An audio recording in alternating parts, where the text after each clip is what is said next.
Guys, just before we get going on the webinar this evening, which I've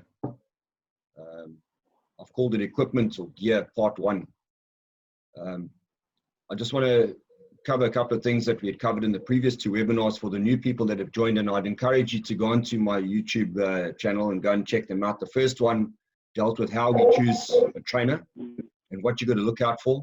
There are many guys out there that are offering training, and I would strongly urge you to go and have a look and watch that webinar on YouTube. We'll give you some insight into the qualities of a good trainer, be it myself or others. There are some very good trainers out there in South Africa, and I would urge you to go and train with them. The second webinar was how to choose suitable course or training or syllabus, and I opened up the discussion as to the floor on how to choose the right training and syllabus or content, of course, and how the importance is that the training that you're going to undergo or you're going to go and seek should be relevant to your needs. So if you want to look cool like Chris Costa and Travis Haley and shoot really fast, then you need to seek out a suitable trainer for you to be able to get there, and the path or the journey that you're going to take to get there. This evening I'm going to cover equipment, and I'm going to get going now about equipment. I know Steve was laughing. We could spend many hours talking about equipment, but what I'd like to do is I'd like to divide the webinar this evening right from the get-go into two halves. The first half I'll cover this evening. The second half I'll cover at a later date, which will be the next webinar.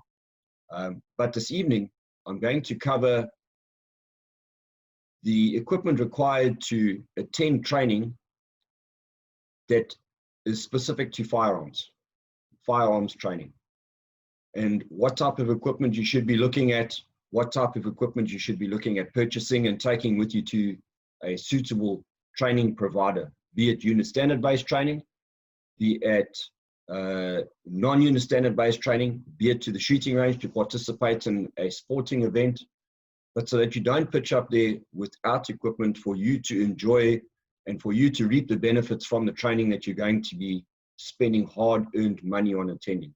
So I hope this evening it's going to be enjoyable. My objectives this evening is to have fun. My outcomes is that for this specific webinar is for you to leave with more information regarding what you should be taking with you to the shooting range, and in particular the shooting range. The next webinar, I'm going to cover the non-firearms type training that is offered by people like myself and some other trainers in South Africa, and what you should be taking with you. So for example, if you're going to attend an edged weapon or impact weapon course, what kind of stuff you should be looking at taking with you to go and enjoy and benefit from the training that's going to be provided by that trainer or that instructor. So to get going, I'm going to first of all look at a couple of areas of equipment that you will see are repeats throughout any form of training that you're going to attend. And the first one that I'm going to cover, and I'll put some stuff up, I'll prop it up on the table for you to have a quick look at. I'm not going to go and dissect each in every segment, because otherwise we're going to exceed the 40 minutes that I've got allocated, or 45 minutes that I've allocated to this webinar. But the very first one that I'm going to look at is a good first aid kit. Now, when people come on training with me, I'll refer to this first aid kit as an RFAC. It's a military term, a medical term, and please don't get me wrong, it doesn't just refer to a tourniquet and some hemostatic agents, as Kurt will know all too well about. It goes a little bit further than that. An RFAC, an acronym RFAC, stands for individual first aid kit. So you have to modify that first aid kit based upon true needs. Number one, first of all, what is your level of training? It's no good having equipment inside that RFAC that you need someone like Kurt that's with us tonight, that's an advanced life support paramedic, that you don't know how to use. Then it's senseless carrying it. Two, you might not need all that type of equipment just attending a course on combative skills. So I hope that I can clarify this. I'm just going to pick up a first aid kit. I'm going to put two up here that I carry with me to the shooting range. One I carry with me everywhere, and that's this one over here. It's branded by a company called Celox. I'm on very good terms with the guys from Celox. They make really fine gear. And inside this kit over here, I primarily deal with gunshot wounds. And what we want to do is we want to stop bleeding as quickly as possible. So if you're leaking, which is not good, and we can go into all that on a later stage, and you guys know that I ran a first aid course earlier on this year with a very good trainer, Keenan knows him, a chap called Keenan Reynolds. He was the chap who assisted me with my first aid course. I'll call it a combat first aid course. All the goodies inside this bag here is primarily designed, put together and assembled based upon my level of training and the fact that I'm going to, with this pack, deal with gunshot wounds. That's what this kit is for. So this is a pretty cool setup. If you want to get hold of the guys from Celox, give me a shout. I can put them in touch with you. They make really fine gear and they put kits together for you. This one's in a nice little Kadira bag. I know it's all pretty cool and you can strap it to your legs so you look really cool like the guys from Search and Rescue, but not really necessary. You can put it in any bag that you want to. We can dissect it a little bit later on when we get to the talking of the question. Just a quick one. Yes. So within the next few months, I'm actually busy working on a design on IFAX. So we're looking at bringing out two different ones, basically one that's really higher end, especially with Celox products. Yes. They are quite pricey, but it's the best of the best equipment. And then we're looking at bringing out a bit cheaper one as well. That's, that you don't mind using on some random person next to the side of the road as well, but it's compact enough and it's got the most important stuff. And then also we're going to be doing some Celox training as well. So not right now, but before the end of the year, definitely. And in Cape Town and Durban as well. So I'll definitely keep you up to date with that. And once the IFACs are done, I'll send you some photos and you can check it out. And obviously we want to do it at the best of prices so we can get it out to as many people as possible. But I'll just keep you up to date with that. 100% good. I'm just going to quickly just show you this one over here. This one here has got a nice big red cross on it. This is a little mil-spec bag that a company here in Durban makes up. This specific kit is my IFAC kit. Now what's inside here is really, really important stuff. Headache tablets, plasters for those hemo Twinkies that you get when you're running a slide or you're running the firearm pretty fast and then you get a little bump and scratcher. Or if you come and attend a course with us at FUNDIKHONO, you hit the deck a little hard and you pick up a couple of grazers and a bit of road polony. In this kit over here, this is the stuff that you're going to use more than likely quite often at the shooting range. For example, sunblock. Very important to take to the shooting range here in South Africa because it gets pretty hot out there and the sun is pretty harsh. And you don't think about that. We all think about dealing with gunshot wounds, but we also got to have a look at all the other little peripheral things that slow us down or make your day really bad. If you've got a thumping headache and you've gone and paid good money to attend a course, you might want to have something on you to go and deal with it. Something else that goes into this kit over here that's quite important is bug spray. Okay. We go to outdoor shooting ranges here in South Africa. The minute the sun starts going down, you get these things called muggies and mosquitoes, and they really ruin your day. So if you've got the stuff in this kit here, then you can deal with those things, and then your training intervention that you've gone and paid hard-earned cash can be a lot more enjoyable. So earlier on, you saw the one that deals with gunshot wounds. This is the one that deals with all the little peripheral stuff on the edges. Now, why I brought up the first aid kit first is that the first aid kit should travel with you to every training intervention. So if you're coming to do an edge weapon course with me, or you're coming to do an impact weapon course with one of the other guys, or you're going to do a empty hand skill course, you want to be carrying a first aid kit with you so that you can repair yourself and carry on moving throughout the training intervention. How's it, Vita? Thanks for joining us, bud.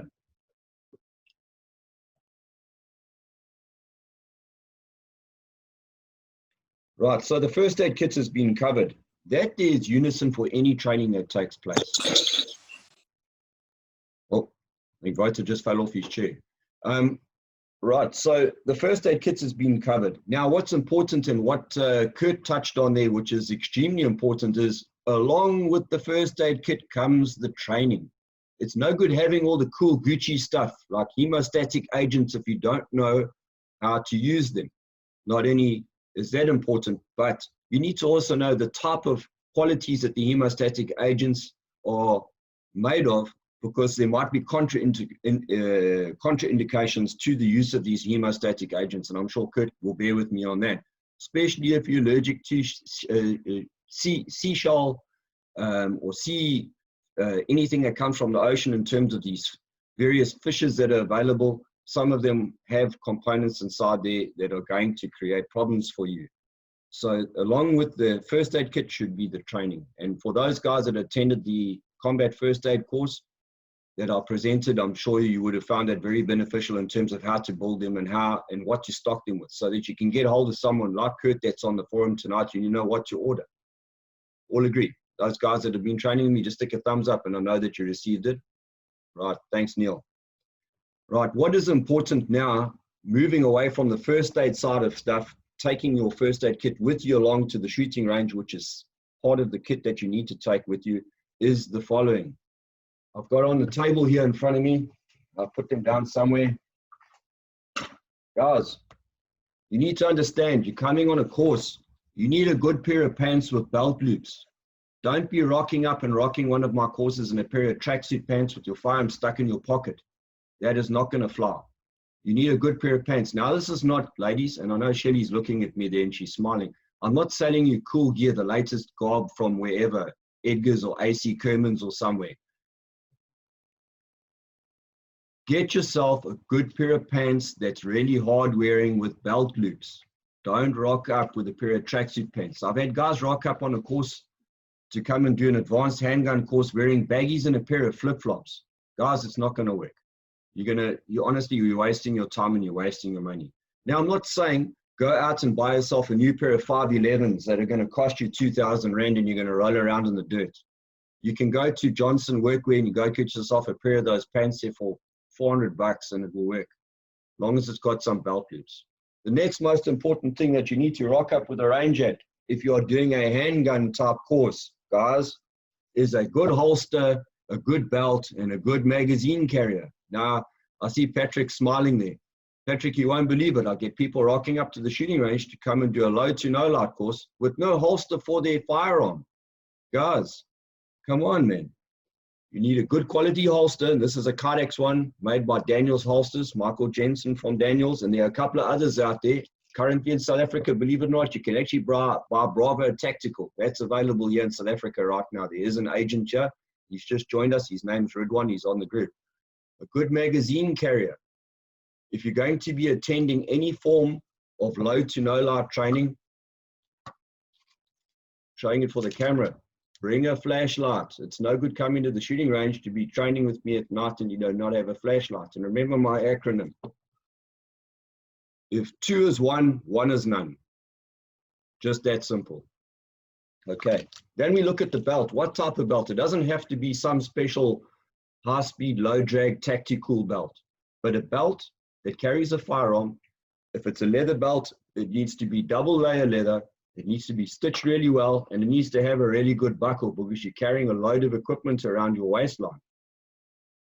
We sometimes have people pitch up at the shooting ranges when we're running courses that are wearing their girlfriend's belt that's got Uzi or Gucci on it over here. Guys, it's not going to rock. It's not going to work out. Leave your girlfriend's belt at home. Buy yourself a good quality gun belt. If you don't know where to, and I see the guys, Mohammed's laughing there. I'm dead serious, guys. I've got guys that rock in there with their chick's belt, okay? Don't be doing that. You've gone and spent good hard-earned cash on a good quality firearm, and then you go and you buy a cheap plastic belt from some, I don't know, AC Kerman's or somewhere. So you need to have a good quality belt, good quality holster, whether it's an outside. That particular holster I was showing you is a Kydex holster made by Daniel Holsters. Michael Jensen, he's a good friend of mine and Ridwan's. He makes really good quality gear. I'm not saying you have to buy that one. There's others out there as well. If you carry your magazine in your pocket and that's how you carry it, then that's great. But then you need to train like that. If you're going to be carrying magazines on your belt, then ensure they're in a magazine carrier that's suitably designed for the purpose. Flashlights, generally you can carry them in your pocket if they've got a clip. I'm currently carrying a jet beam inside my pocket. It has a special purpose-built clip that I can access it very quickly. when I need to use it. So this is the kind of stuff that we need to be looking at going to the shooting range. So what I've covered is I've covered the first aid kit, individual first aid kit, different types of first aid stuff you should be looking at. I've also looked at good quality pants, but a knee protection if you're rocking into the shooting range and it's hot. I know in Durban here, guys, you guys can attest, the guys that have been spending time with me on the range. Greg will tell you, some days it's pretty hot out there at cold shooting range. Kurt's been there with me before and you're rocking 35 degrees. So if you're wearing a pair of shorts, a pair of board shorts, and you've got your belt and everything, make sure you've got some form of knee protection, because if you're going on a course, especially with me, you're going to be getting down onto your knees and you're going to be getting down into the dirt and you're going to be rolling around a little bit. So just be prepared for that. Right, so let's look at the next most important piece of kit. I've moved away now from first aid kit, belt, holster, magazine carrier. Let's look at the range bag. I've got a range bag in front of me. This one's built here in South Africa. It's built by one of the local companies here. It's really well made. And let's take some stuff out this range bag and let me give you some tips about what you should have with you when you go to the shooting range. Well, we're going to travel to the shooting range, and along the way, you'd hate to be stopped and not have all your information on you. Now, I'm going to hold this up. This over here, if you have a look, are all my competency certificates and my licenses for my firearms. Attached to that is the fact that I've got my NHSA card, which means I'm a bona fide sportsman, and I have my instructor's qualification from RTA with me. This over here, inside the range bag, helps you moving around and getting to the shooting range legally. Now you're going to say to me, but I should be carrying the original cards on me. We live in South Africa, guys. If you lose those cards, how long is it going to take for you to get a replacement? Maybe never. If you are stopped by a police officer, let me just give you something from my perspective being a police officer. If you get stopped by a police officer would rather be able to see that you have some form of identification on you that identifies that piece, that card with all your licenses on, then you carrying the actual original with you and possibly having lost it and now having to go and apply for another one. Remember that a police officer has got a certain period of time to ensure that the firearm or firearms that you are carrying are actually licensed to you. There's no need for them to go and seize the firearm. That's covered in terms of the Firearms Control Act, okay, in terms of the regulations. Right, so I've got my card identifying the fact that I am competent. I've also got the card in there to identify the firearms that I might possibly be carrying with me. I might only have one firearm with me, which I might be carrying. I might have one on me and one in my range bag. I might be carrying a rifle as well as a handgun on me, or two handguns and a rifle and a shotgun. So I've got my cards with me, identifying myself, identifying the fact that I'm competent, identifying the fact that the firearms that I'm transporting are licensed. Moving on. Next most important thing that we need to have at the shooting range is the following. PPE. Sorry, Dean, while you're doing that, do you need to carry your competency? Surely your license covers that? I prefer to carry my competency on me because my competency proves, number one, that I'm proficient in the use, safe handling, transportation, and storage of my firearms. Those three things: use, safe handling and use, transportation, and storage of those firearms. Okay. Does it help you today? Okay. Right. Good quality hearing protection. Now, if anyone spent any time around me, you'll know that I'm partially deaf. And it's not selective hearing. I am partially deaf. I've had too many gunshots go off around me. And when I was in the military, it was quite simple. Don't worry. Just take an empty doppie, pick it up off the floor. It was still slightly hot to touch, and stick it inside your ear, and you'll be fine. You'll be good to go, they say. Well, it wasn't. So I now reap the rewards of being somewhat ignorant back in those days. Guys, good quality hearing protection. If you're going to spend any amount of time around firearms and the fact that they go bang, what you need to do is you need to have good quality hearing protection. This comes in the form of either external earmuffs, which encompass and cover the entire ear, or internal inserts which go into the ear. What I have found out from various people in the medical fraternity is that it's always best to have a set of earmuffs that actually go around and cover the entire ear as opposed to the ones that go in the ear. So good quality hearing protection. I have both. I've had a special pair made up for me when I was a SWAT instructor and a police instructor that actually go in, and you can actually adjust the amount of hearing that you actually have in terms of what it blocks off at the time the gun is fired. But I can also hear what's going on around me. Those are pretty expensive, and I do rock those now and again. But I do believe in good quality hearing protection. The next most important thing is good quality eye protection. Now, why do I say this? Well, these specific ones here are prescription, and I'll hold them up to the camera. They're made by a company called Oakley, and they're prescription, but they're also safety eyewear as well as photochromatic. Photochromatic means I can wear them during the day, and when we transition from that day to night, those guys are on low light, you'll know what that is, that day to night transition. What happens is that the lenses will adjust to the ambient lights around you, and they'll still provide you protection. If you do not want to spend as much as what these cost over here, you can go down to Sportsman's Warehouse and go get yourself a pair of photochromatic Arcs for around about $500-600, and they're very good glasses. But what you do need is you do need good quality hearing protection, good quality eye protection. Not negotiable. You will probably find that range officers, safety officers, and instructors will not allow you on the shooting range without hearing protection and without eye protection, because there's a safety aspect, and they get into serious trouble if not ensure that those rules are adhered to. Good to go.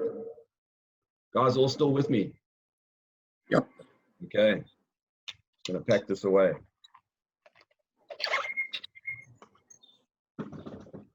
As we delve into the range bag, the next most important piece of kit that you should take with you to the shooting range, if you don't have, is a good quality cleaning kit. Now, if you walk into a gun store and you order a RAM cleaning kit, you've made a grave error. It's not a good cleaning kit. To have a good cleaning kit to clean the firearm or your investments that you've just gone and purchased, you need to build yourself a really good cleaning kit. And what I recommend is I recommend a couple of contents. I'm just going to hold it up. I won't go through every single piece of kit inside here. But inside this cleaning kit over here, you will see that I have a mother-in-law's toothbrush. You will also see good quality gun oil, and you will see a bore snake. You will also see a good quality phosphor bronze brush, a jag, and patches. Extremely important. Thanks, Rids. If you have a look up on the screen over there, Rids has just put it up. There's a product that I believe in. I don't know if you can see it, guys. Can you see that?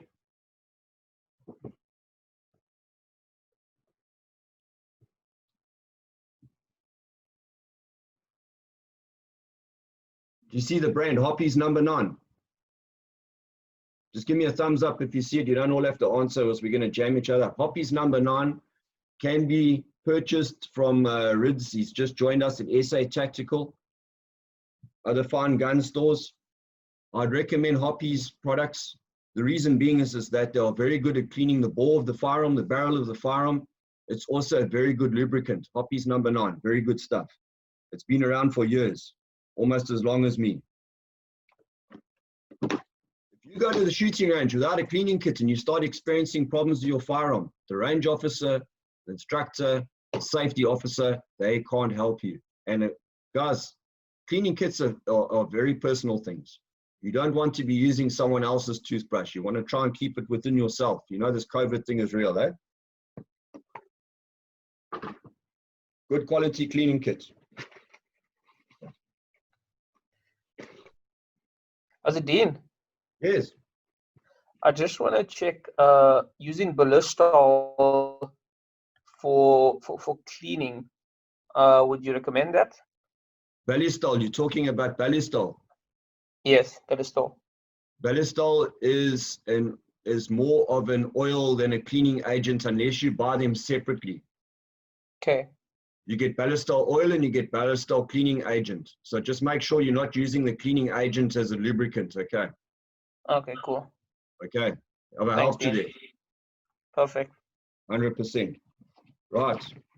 Guys, there's a couple of bits and pieces that I recommend. Another important piece of kit, and you might not believe in carrying one of these, but it's extremely important, is one of these over here.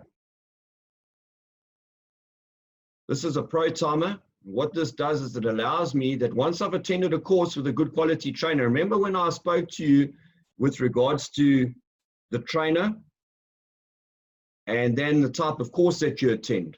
The methods of facilitation used by good quality trainers is called the EDRP method of facilitation. Do you remember that?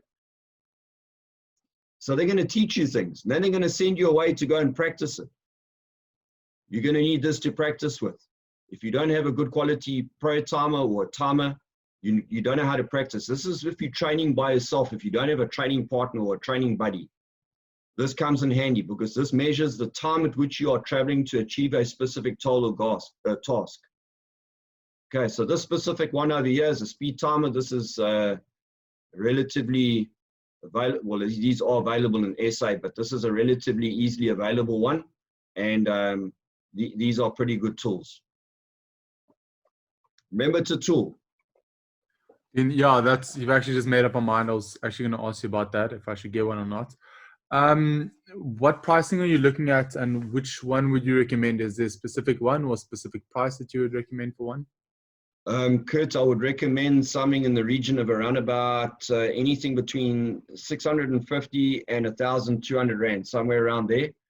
Get you a really good quality one. I would make contact with Rids. I'm sure Rids will be able to hook you up with one. He's on here just now, unless you contact me privately, and then I'll send you Rids' particulars. You just give him a shout.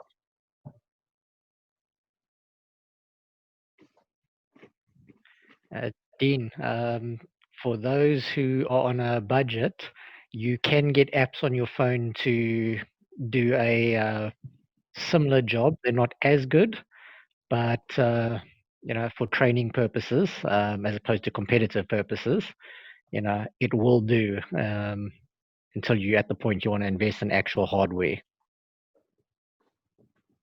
Got that, Steve? Thank you.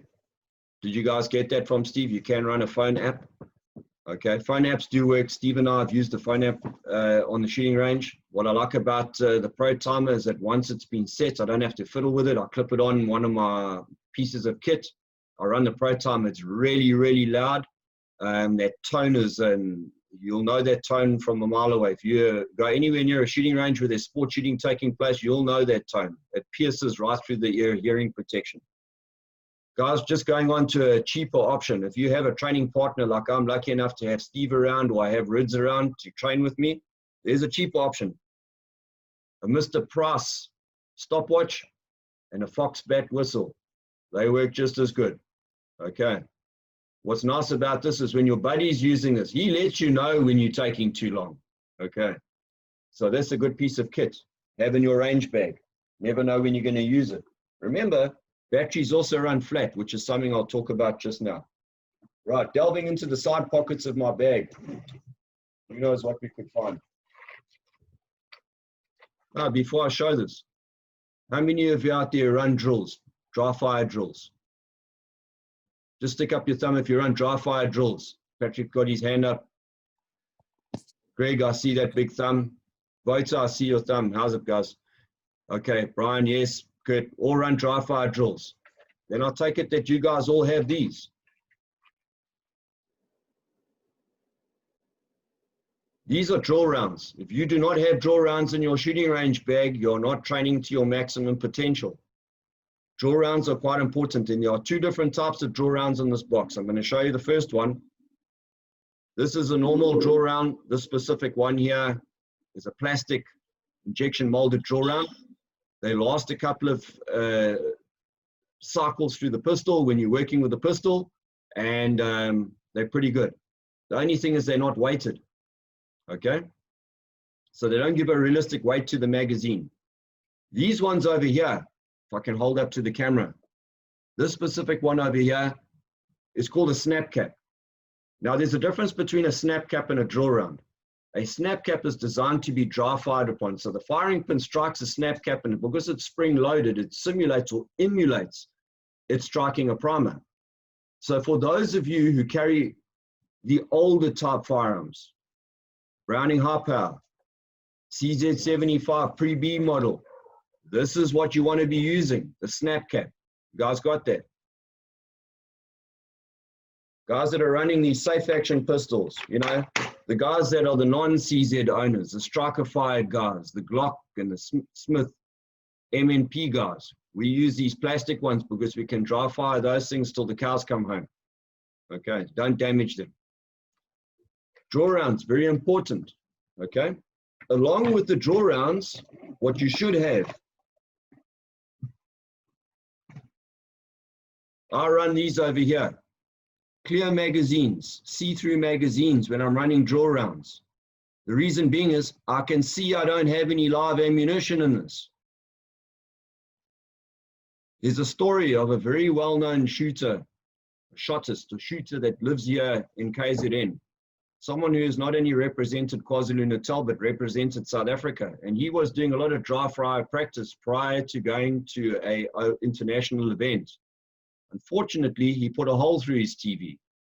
So he had to replace the TV before his wife came home from work. That's expensive, okay? I run clear magazines when I'm running draw rounds, and there's a reason for that. So I can see that I'm actually running draw rounds. These are orange. You can see them. Guys got that? Right.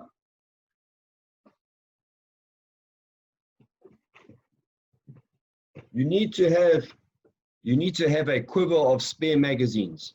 A quiver of spare magazines is extremely important, especially if you're going to be getting involved in training. If you own a pistol, a semi-automatic pistol, and you only own 2 magazines, you're doing yourself in. You need to have additional magazines. You should have a minimum of 4 magazines for a semi-automatic pistol. And I'll say again, a minimum of 4 magazines. Not only for the purposes of rotating the magazines, but also for the purposes of training. A couple of other bits and pieces that you need in your range bag. You need your own staple gun. Don't rely on the range officer. Wow. They've got a staple gun, but guess what they don't have? They never carry enough staples. And don't just buy the staples because it probably won't work in the range officer's staple gun because it's a different size. I see, Mohammed, you're laughing. I can see you've been down this road before. Get your own staple gun. Get your own staples and keep them in your range bag. And guys, if your range bag consists of a checkers bag, you're going down the wrong road. You need to be able to have a proper range bag to house all this gear. Take your training seriously, you're going to need to get serious with your gear. Staple gun and staples, very important. Very important piece of kit. Tape measure. Why do we need a tape measure?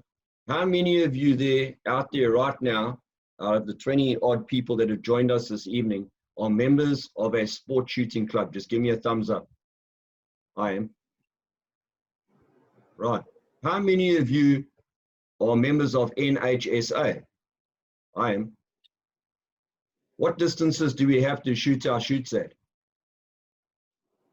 Those postal shoots, 10 meters, 7 meters, rifles are 25, 50 meter shoots. You guys got that? How do we know how far it is if we don't have a tape measure? This helps me to set up the shooting range, especially when you've been on a course with someone like myself. I teach you how to set up the shooting range because ultimately what I'm doing is I'm teaching you to be able to set up and replicate the training that you've undergone with me. But to be able to do that, you need your own kit. You need to be able to set up distances and set up the angles. This helps me also work on the angles in terms of which angles I can use at a shooting facility that I'm using. So for example, if I'm running a specific drill where I'm infringing upon the 180 rule that we use in sport shooting, I'm not going to know that unless I know this in relation to where I'm shooting from. Very important piece of kit, guys.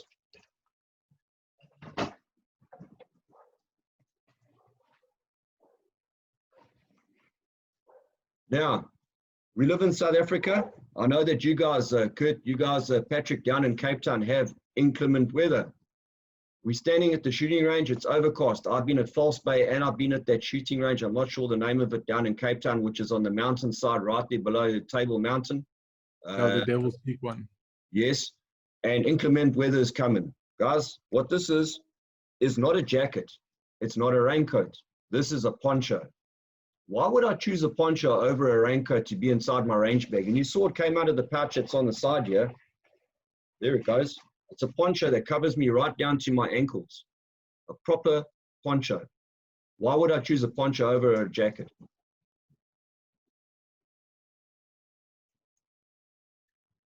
Excellent, Patrick, because what it does is it covers me, it covers all my gear, and it allows me still to be able to move it out the way and be able to shoot my gun.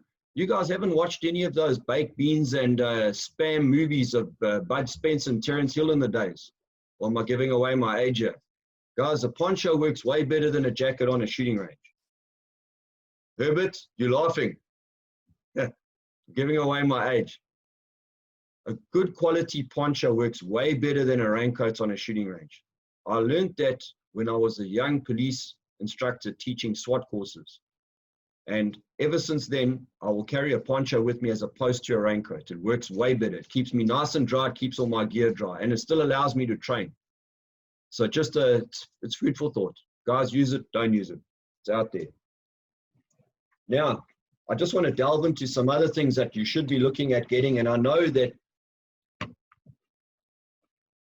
Okay, guys, before I go any further, blue gun, not real. Good quality holster, good quality firearm. I just want to discuss and go back to the webinar 1 and 2 about choosing a trainer and then, of course, choosing the right course curriculum.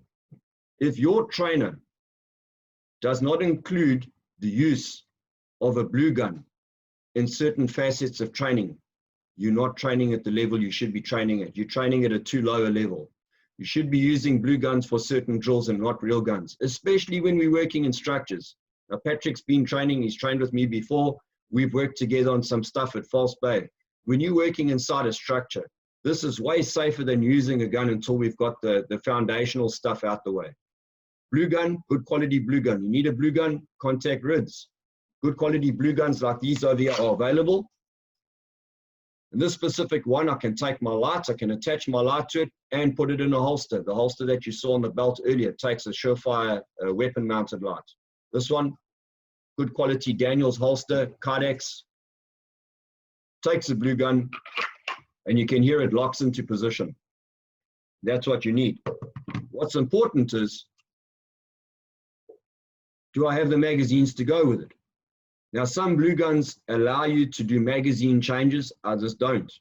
Make sure that you choose one that suits your training needs. And once again, good quality magazine carrier that is going to attach to the belt correctly. I don't, and this is something that I have quite a lot of arguments with in the realm of holsters and magazine carriers. There are some manufacturers that believe that a single means of attachment to a belt is good enough to carry your firearm. I say no. You need 2 points of attachment for that holster to attach to you, whether it's inside the waistband or whether it's outside the waistband. 2 points of attachment, guys. Kurt will tell you there's a thing that we talk about in high angle work. I always, as a high angle rescuer, I always must be attached by 2 points of attachment. Correct, Kurt? Your mute is on, Kurt.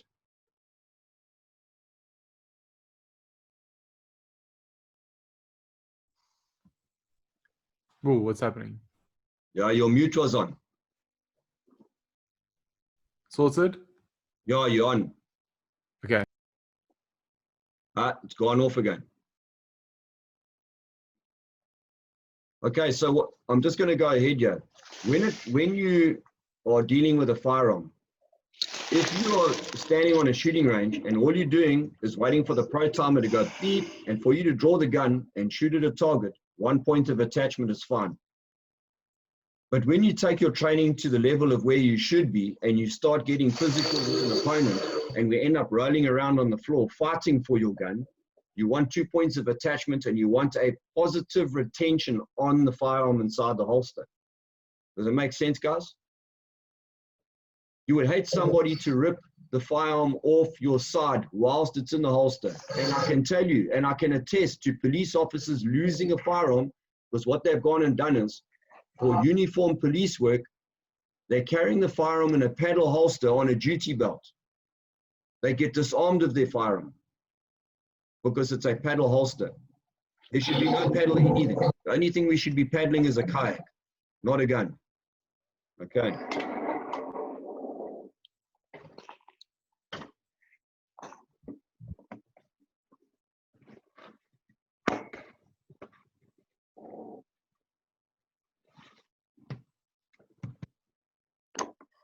Patches. You guys have your own patches, or do you ask the range officer for patches? The instructor. Carry your own patches, because when you get to the shooting range, if you don't have patches, you can't close the holes. You don't know where you're shooting. If you don't have patches, there is another way you can do it. I don't know if any of you know of a gentleman called Pat McNamara, T-Max. Okay. He says you don't need to use patches if you run out of patches. What you do is you take normal masking tape. You have a roll of masking tape, you tear a piece off and you close the hole with masking tape. It's way cheaper, okay? It is cheaper. It just doesn't, the target becomes very hairy with the little bits and pieces of tape, but it still works. It's extremely cheap to run. Next most important piece of kit, a good quality Parrot type tool, Leatherman type tool. Okay, it doesn't have to be black and tactical like this one over here, it can be any color. Reason being is, what do we find on the batons at the shooting range? Staples. Because the guy before you, the guy before that guy, and the guy before that guy has used staples and they've never taken them out the baton. Good quality Leatherman, so you can prepare the batons to staple your targets to the baton.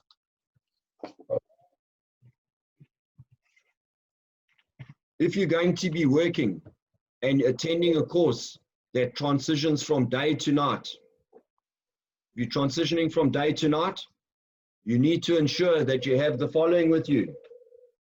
Spare batteries. Why? Because your batteries are going to run flat. So you need to have good quality batteries with you. These specific ones are Surefire.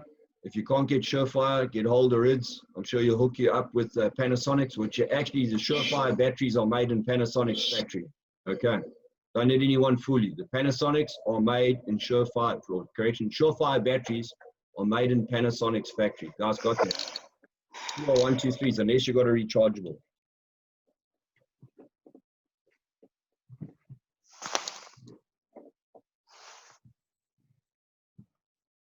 If you're attending a course that runs from day to night, so if you're attending one of my courses, I call it a low to no light course. Those of you who've been on there, I teach 14 different torch techniques, and then I'll ask you to favor 3 and practice 3. You guys remember that, the guys that have trained with me? I'll tell you to bring along a hands-free kit. This is a hands-free kit. This is a headlamp. The reason being is your tactical torch puts out a gazillion lumens because you've gone and bought one from somewhere that generates, I don't know, 5 million lumens. Now you want to look in the range bag. And when you switch it on, you don't only blind yourself, you blind everyone else on the shooting range. So get yourself a headlamp. Take it out your fishing box, stick it in the range bag when you go to the shooting range if you're doing a low to no light course. Neil, why are you laughing? You're a fisherman and you got it in your fishing bag, I believe.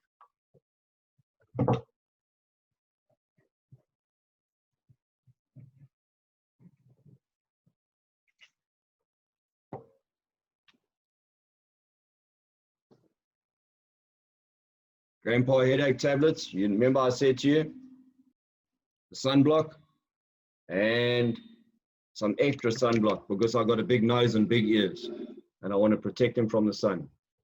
Okay. Before I go on to a rifle and a shotgun, I just want to bring something up here. A lot of the drills that I teach and a lot of the drills that good quality firearms trainers teach around South Africa do help you in setting you up for a possible use of this type of thing over here.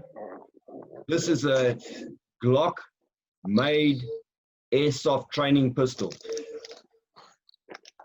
This is an airsoft training pistol. Show you the magazine. It's airsoft. And you need a spare magazine if you want to be training properly.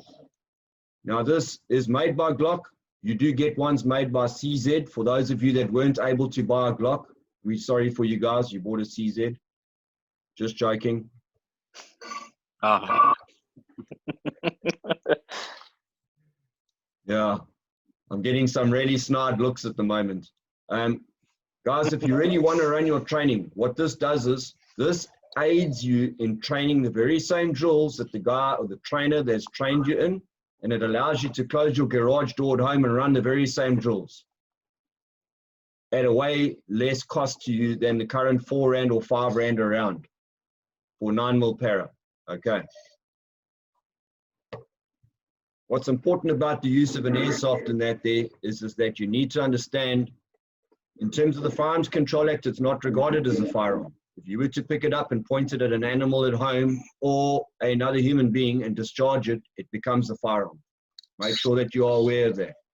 When we do force-on-force training, when we're running force-on-force training in structures, those of you that have trained with me, we make sure that everybody puts down and puts away and loaded real live firearms, and we swap over to airsoft training guns.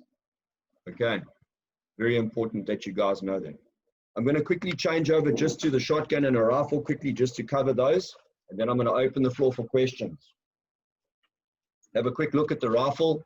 Here's my bag that covers a correction shotgun. What's important over here in my range bag is that I have my cleaning kit, good quality rod, a means to carry additional ammunition, along with, guess what? What are these?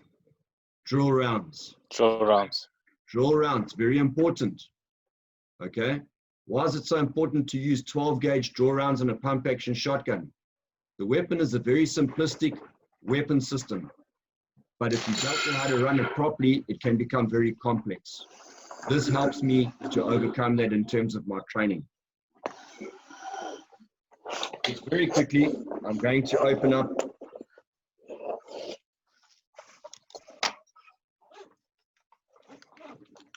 the rifle bag.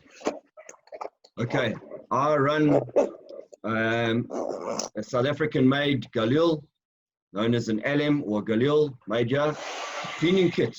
Extremely important. If you're taking your rifle to the range and you don't have a cleaning kit and something happens, how do you expect the guys to help you? How do you expect to get it clean?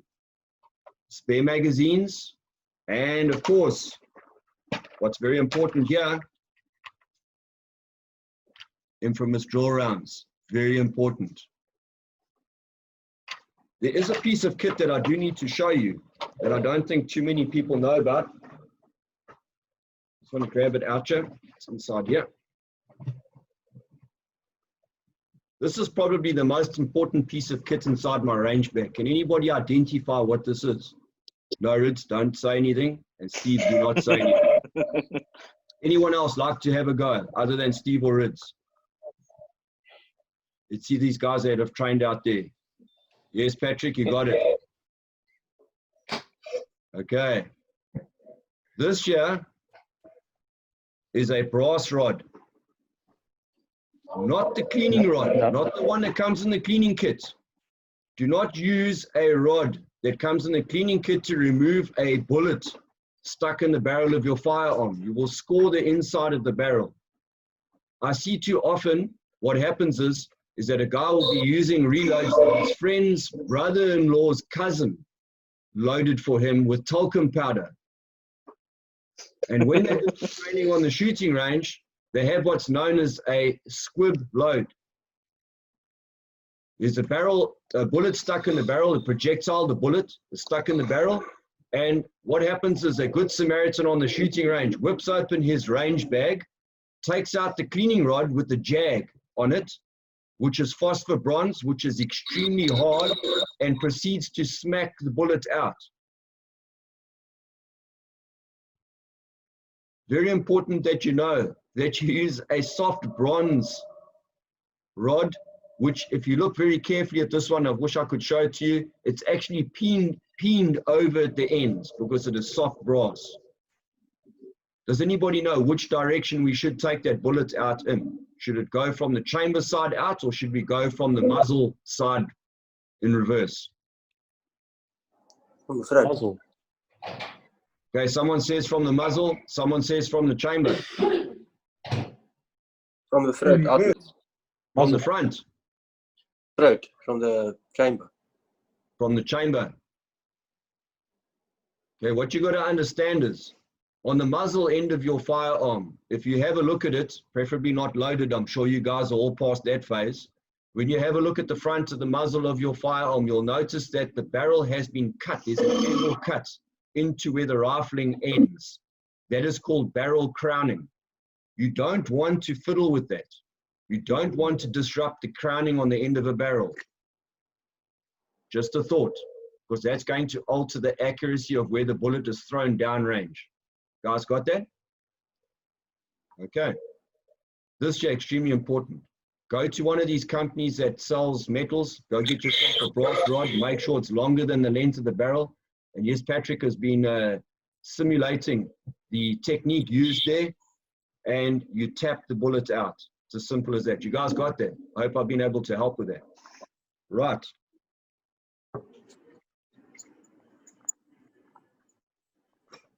Just before I open up the floor for any possible questions that you guys might have, I hope I've been able to cover the equipment. I've been going for just over 50 minutes now. So I'm almost at that 45-minute mark where I wanted to keep it at. And I apologize if I've gone over time, but there has been some valuable stuff I think I've shared with you. I hope that you guys have picked up bits and pieces along the way. I know that some of you have been involved in firearms for a long time, and I respect that. There's some of us out here that are very good at firearms, and even trainers yourselves. I hope that I've been able to help in some way with some of the stuff that I've mentioned here, and I'm sure that a lot of you will agree with me that the information that I've given out here is important. And what it will do is it will make you better when you're attending courses out there with trainers like myself, that when you get there, you're not left running around trying to sort out problems. You've got all the equipment with you to sort out the problems so that you can enjoy that course. And what you can do is you can attend and leave with the skills that you've gone and paid for. Guys, I'm going to open up the floor for any questions that you might have. Guys, if you want to just ask a question, if I get one or two people talking over each other, I don't have a problem with that. What I'll do is I'll put you into a list and then just write down the questions, and when I get to you, we can go through. Any questions, guys? We have one from Abdul, who says, which side to tap bullet out? Abdul, which side to tap the bullet out? Abdul Razik, how are you? Okay. I'm good. I'm good. Okay, I'm just going to reiterate what I said. If you look at a firearms barrel, obviously ensure the firearm is unloaded. I don't want to find out that you discharged around unnecessarily. But when you look at a firearm, you look at the end of the barrel where the bullet comes out. You'll notice that there's an angle which has been cut into the end of the barrel. That is known as barrel crowning. You don't want to disrupt the crowning on the end of the barrel, because what that ultimately does, it will alter the accuracy of the firearm. Does that answer the question? We have another question. What brand of range bag is that, Dean? Okay, the range bag that I run is a military spec range bag. I like to buy military spec gear so that they don't break on me. This specific one is made by a local firearm dealer here in Durban. If you inbox me, I'll be able to give you the specs of it and that. But the specific range bag was purpose built for me by a chap called Don up at Ihau Firearms Training Center. Rids is on here now. If you want to contact Rids, he can hook you up for one of those. Another question from Walter. Carry and use of a push dagger. Walter, I'm going to cover one of my weapons. I don't really want to get into it right now. Each weapon is a very vast topic. I will be covering that in one of my webinars. So if I could answer that during that, or like to give me a call, we'll go into that. Those are all the questions on the chat. Thanks. Rids, would you like to say anything to add to what I have already covered? No, Dean. I think you did a very good job. Thanks, bud. Steve, anything you would like to add to what has been covered already this evening by myself? Do all the drill rounds need to be color coordinated in the box like yours? OCD.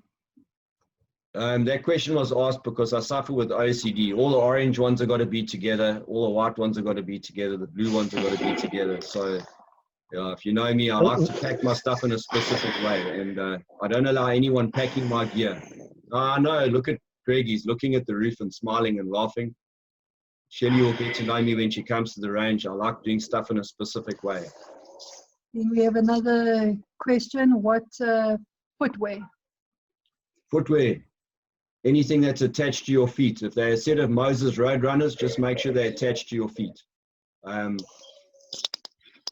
Often I will go to the shooting range and I'll be wearing a pair of board shorts and I'll be wearing a pair of Rocky type sandals, and I get some serious looks by course attendants because they'll think that I've just rocked up from the beach and I'm going to be running a course like that.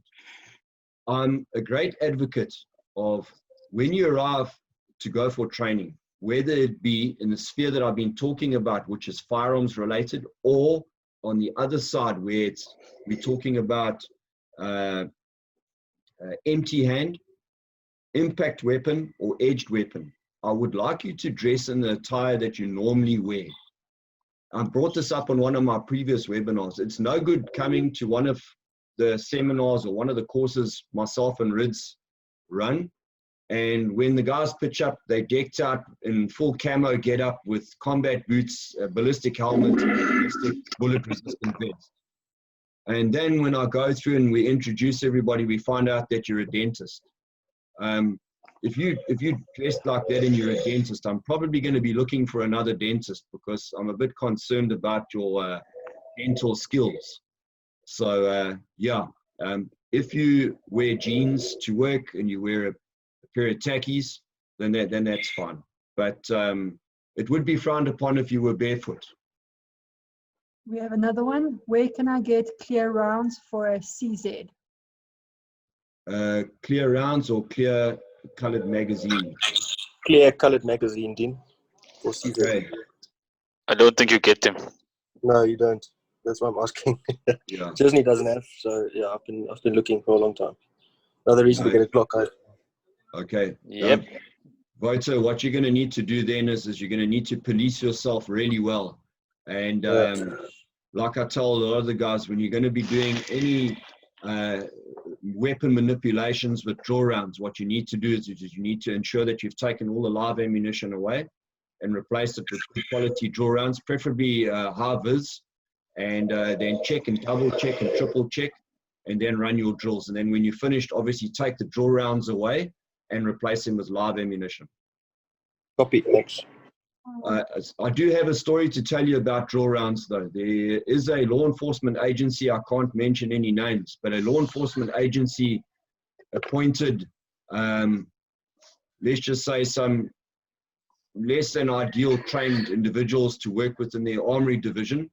And they actually issued draw rounds to police officers as real carry rounds. And this was only found out after the police officers had been carrying these in their firearms for almost a year. We have another one. Can you recommend a duty holster for a Z88 Beretta 92 FS? Our issued ones are ... Okay. Beretta model 92, which is the same, FS is the same as the Z88. There is some slight changes, so you've got to be very careful. If you're going to order a Safariland holster, which is my first recommendation, you can contact Rids for Safariland holsters. Safariland holster for a Beretta, I would recommend that you obtain one with a rotating hood locking system, because as a law enforcement officer, you should have a minimum level 2 to level 3 type holster. Rids is actually holding one up now. That's a rotating hood mechanism. That specific one I know Rids is showing is for a Glock model 17, but you do get them for the Beretta model 92. Obviously, what we want to do as law enforcement officers, because we carry our firearms exposed, we want to have as much protection on the fact that we're carrying a gun exposed, and we are very likely candidates for attempted disarms. Another question, where can one buy co-witness rear sight to run with optic handgun? Okay, co-witness sights with an optic on a gun. I have spoken to Vortex South Africa. They are currently sending firearms to be fitted with an optic to Dave Shear Guns. I'm not sure who the gunsmith is there at the moment, but I believe that they are the ones currently building co-witness sights to work in conjunction with optics, so that might be a point of call. Thanks. Guys, any other And questions? if I can add to the duty holster option. Go ahead, yeah. So we know a lot of the imported holsters are costly, especially like your Safari Lands and that.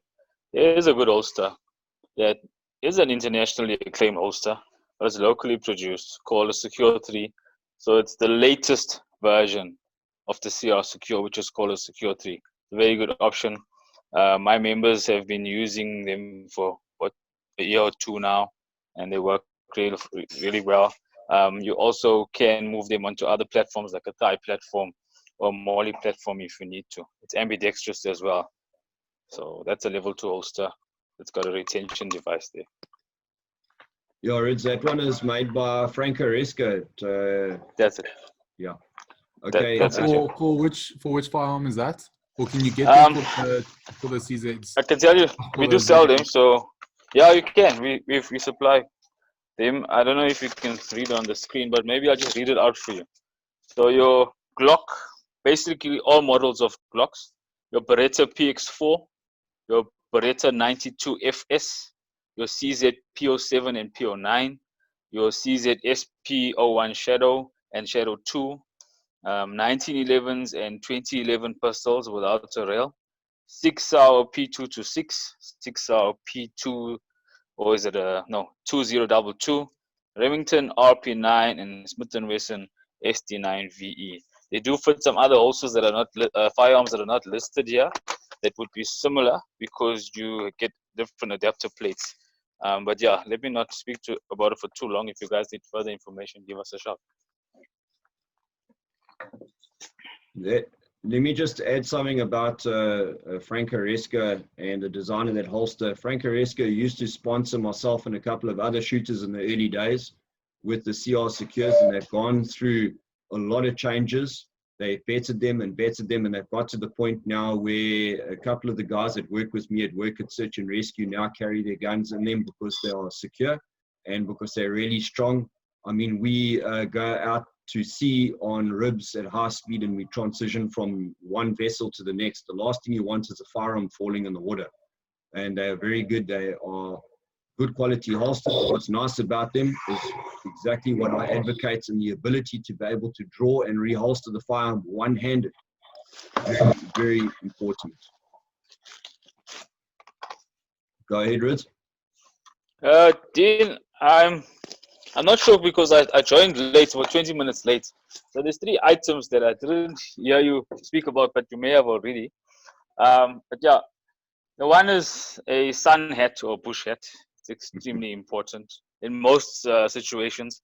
You know, you and I also went down that part where we learned that one hat isn't as good enough as the other, and then eventually you settle on one, and then you lose it or someone steals it.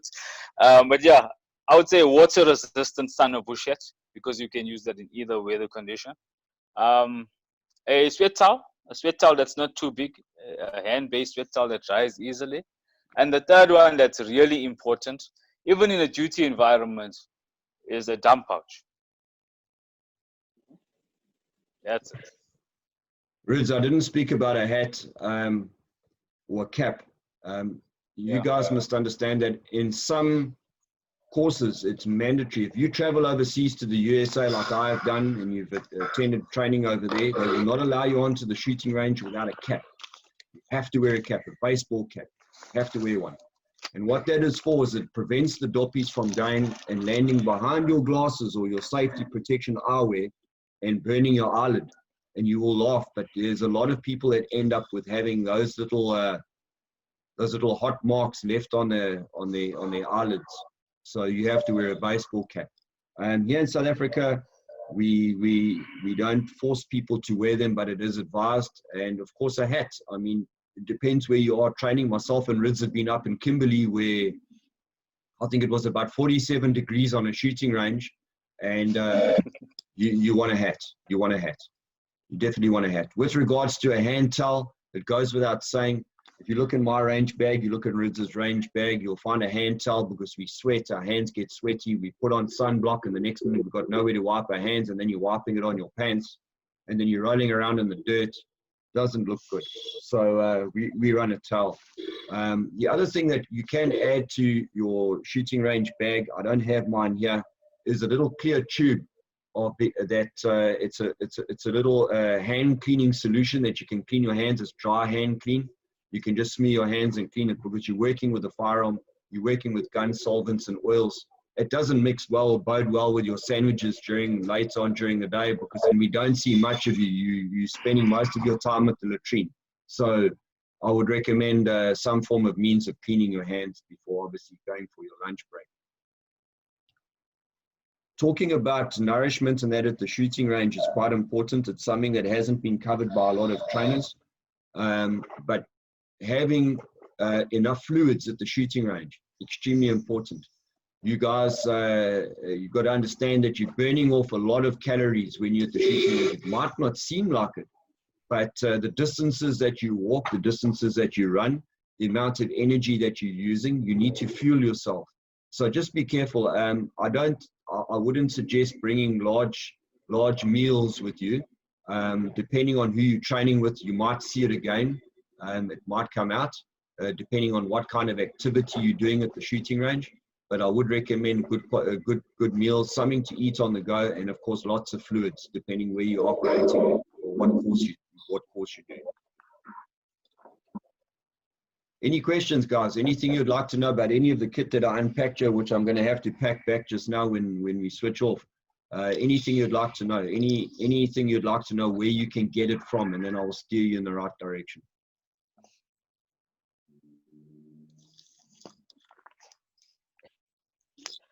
Dean, just to go with the fluids, is you and I have had this before, is with the first aid side of things, perhaps something to deal with dehydration, should you have made the mistake on the fluids. I know we've had to do one or two on your courses before. Yeah. Steve and I know all too well that we have allowed ourselves to get to the point where we've realized that we are slightly dehydrated, and I'm sure Kurt will bear me out here. Once you've reached that point, you've kind of gone a little too far. It's hard to get back from there. So as an ex-military medic, what we say is that you should be drinking and drinking to the point of where you're urinating, and then we know that we've got fluids running through you. But once you start feeling the point of where you are getting to the point that you realize, hey, hang on, I might be dehydrated, you've actually gone too far. Correct, Kurt? Yeah, absolutely, 100%. Guys, what I'm going to say is I'm going to sign off shortly with this one here. We've gone just on an hour. I've covered what I wanted to cover in this webinar in terms of equipment and specifically dealing with firearms related training. The next time that I have a webinar and I speak about equipment, you'll see when I send the emails and when I go onto Facebook, it will be number 2. What I'm going to cover is I'm going to cover everything that's non-firearm related. Remember that I'm going to start with the first aid kit, which needs to be there anyway, especially if you're doing any form of empty handwork. If we're rolling around on the floor and we're grappling, I've been grappling with Steve, and we've ended up with let's just say a broken finger. We're still mates, we still shake hands, obviously not with that hand because his finger now doesn't look the same, but we have had some injuries, and it wasn't meant. It's just because the level of training that we push ourselves to. I'm not an advocate of training to the point where we hurt our training partners. That's not what I believe in, because then I can't train the next day and the day thereafter, because we don't learn from that. But we do need to push ourselves to the point of where we are pressure testing the techniques that we are learning. So I hope this webinar has been informative. I hope that you guys can see that going to the shooting range is now not just picking up a checkers bag and throwing in a pair of earmuffs and a pair of goggles that you bought at Midas, and you're good to go. It's a little bit more than that. If you've gone and picked up some earmuffs from Midas and a pair of goggles from Midas, you don't have the right gear. You're not going to enjoy the training. You're going to come off second best. You're wasting your money. Please make sure that you get good quality equipment. If you need to get hold of me, just WhatsApp me or phone me personally, and I'll steer you in the right direction. Rids is online. Give them a shout. Please support locals. Support your local dealers and that. And I'm hoping to see you guys on training soon. I am aiming at running my first practical course after this lockdown, sort of the first week next month. That's when I'll be running one of my first handgun related courses. It's going to be run up here in Durban, probably around about the first weekend into the new month, where I'm aiming to run my first handgun course after lockdown. I've already run a couple of courses this year, practical courses where there's contact sessions between myself and the guys that have been attending.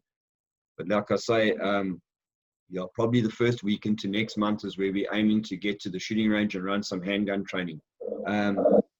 Guys, next webinar, I'm going to cover the kit that we're going to suggest when attending any of the other types of training that we offer for like-minded trainers. I hope it's been helpful for you guys. Any more questions before we go and we say cheers and we part ways? No questions? Dean, sorry, can I then just liaise with Rids regarding the training and that? Because I am connected with him on the UR DPC chat group. No problem. Give me a shout anytime. Absolutely, Vincent. You can give Rids a shout. Rids and I work together on a lot of projects together. So whether you're talking to Rids or you're talking to the same person. So we talk exactly the same language. By all means, give him a shout. Herbert, when you're coming up to Durban to do some training, I know PE, you do stuff down there?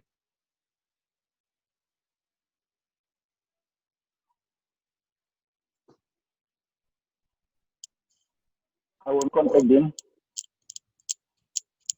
No problem. Anytime. Come up here. Eh? I know Patrick's traveled from Cape Town up here to come and do some training. We had to jump through some hoops, but we got him up here. Mohammed, you want to ask a question, bud?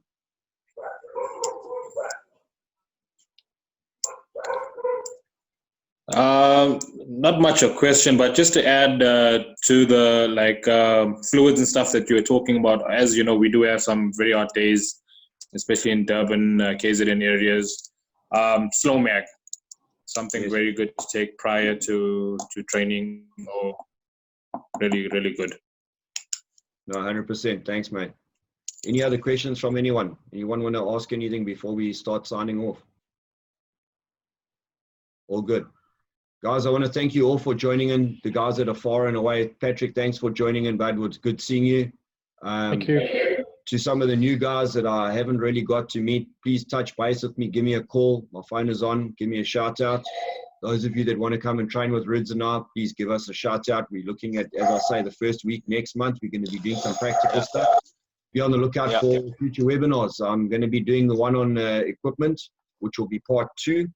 After that, I am looking at doing awareness, because without awareness, all this that we do is an absolute waste.